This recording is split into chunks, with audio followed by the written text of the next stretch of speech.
todos os recordos que teño de Carmen, escollo o día que a coñecín.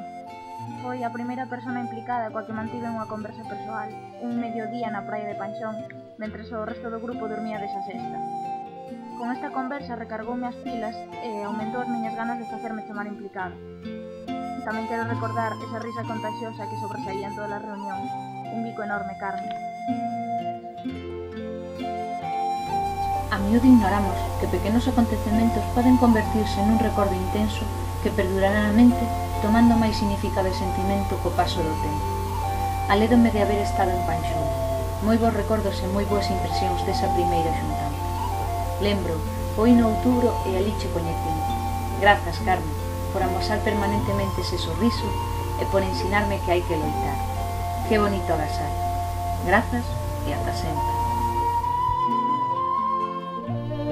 Non lembro exactamente o día que coñecín a Carmen. Funa descubrindo pouco a pouco e cando me quixen decatar xa se fixera un oco permanente no meu corazón. Fíxose querer polo seu eterno sorriso e a súa incansable boa disposición que a todas nos abraiaba malia as circunstancias que lle tocou vivir. Pero se tivese que quedar cunha soa das moitas calidades que conformaban a persoa que era a miña compañeira, sen dúbida sería o seu valor enorme, admirable. Ensináchesme moitos en que cho propuxera sequera, cousas que nunca esquecerei e que te conservarán comigo para sempre, amiga.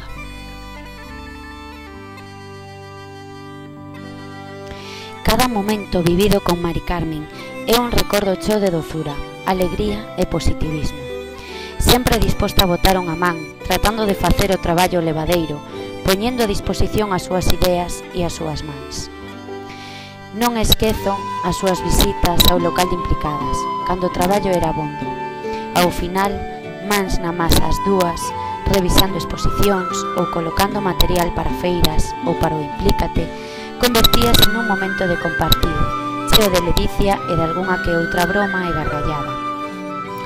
Cada visita, agardada ou non, era un soplo de aire fresco, que daba un novo impulso para continuar. Mari Carmen era unha persoa en mayúsculas, das que sería necesario aprender, pola súa enerxía positiva, o seu sorriso permanente, a súa actitude ante a vida e ante o mundo, a súa capacidade de loita, de entrega e de facerse querer, porque non querela resulta imposible. Para min, a imaxe de Carmen está inevitablemente ligada ao tintineo de campás pendurantes, a cara amable que asoma inesperadamente pola porta, ao sorriso amigo que, puidendo pasar de longo, decide compartir contigo uns minutos de confidencias divertidas, sempre únicas. Con cada visita de Carmen ao local de implicadas, a ledicia mesma entraba pola porta. Lorena. Carmen, foi un placer coñecerte e que formes parte da miña vida. A loita, entusiasmo e a alegría con que facías todo aquilo no que crías vai estar sempre presente. Non te vou esquecer nunca, Tatiana.